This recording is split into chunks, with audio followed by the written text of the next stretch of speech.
Dito nga ay nagbabalik na ako. Sa video nito ay may marksman sana ako. Kaya ang kaso ay naunahan ako. Kaya sinabihan ko lang aking kasama na marksman ako na. Di naman ako nahirapan dahil pumayag naman sila. Kaya sa video ito di ko bibigyan ng aking kasama. Papakita ko lang sa kanila kung paano marksman ang bida. Dito nga ay nakatapat pa na akin ng Melissa. Buti na lang nakasama kong Rafaela. Dito nga yung Melissa malapit na naming mapitas. Akala nga namin dito siya ay tumakas. Buti na lang hindi siya namin napitas. Maya maya nga lang dumating pa ang amo nila. Ayun tuloy yung Rafaela na wala sa mapa. Na first blood pa nga ang aking kasama. Sa pagbalik kay Rafaela dito sobrang na kaming nahirapan. Kasi tingnan niyo naman ang aming kalaban. Di kami tinigilan. Yung build talaga nila hindi ako tatantanan. Kaya dito inanday ko lang matapos ang ulti niya para paburahin ko na siya sa mapa. Akala niya siguro makatakas siya sa bida. Tingnan niyo pumulag pa naman yung Melissa. Pero di ko napapatulan pa. Dito nga ay manahimik lang sana kami. Pero tingnan niyo Melissa dito parang ako atang inatake. Kaya ako ay hindi na nagpahuli. Kaya dito si Melissa talagang akin noona. Dito nga nakita ko yung aking mga kasama parang kailangan nila. Kaya ipapakita ko sa inyo kung paano ko pinag-isa-isa ang kalaban dito. Parang natutulala lang atang Melissa dito. Kasi nakita niyo naman kung gaano kasakit yung damage ko. Baka gusto niyo magpaturo kung anong build nito.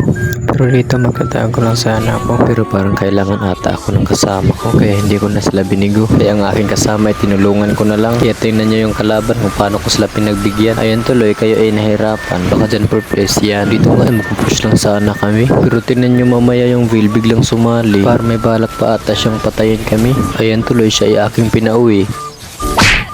Dito nga para nakachit atang Aldos nila. Tingnan nyo kung paano siya biglang nawala. Comment nyo nga kung nakachit ba talaga. Hinahanap ko nga dito yung Aldos nila. Pero nangialam pa nga atang amo nila. May balak pa atang tumakas siya. Kaya tutulungan na lang kita para makauwi ka na. Lumipas nga ang ilang minuto habang tumatagal nga yung laro ko. Napansin ko sobrang sakit ko na dito. Ipapakita ko lang sa iyo ang mga highlights ko.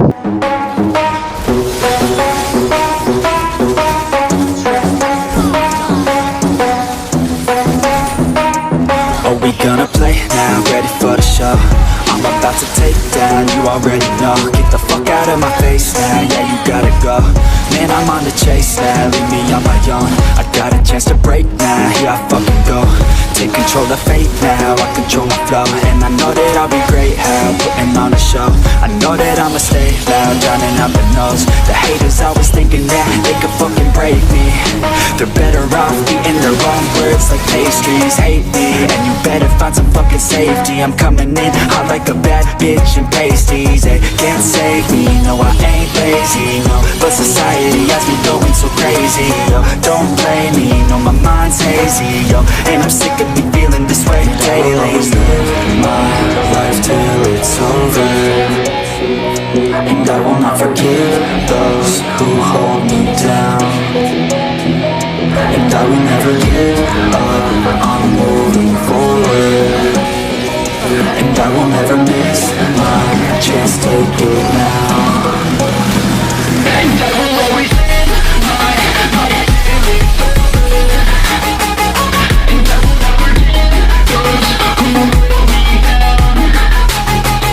And I will never give up, I'm moving forward. And I will never miss my chance, take it now. You got one life, so live it right.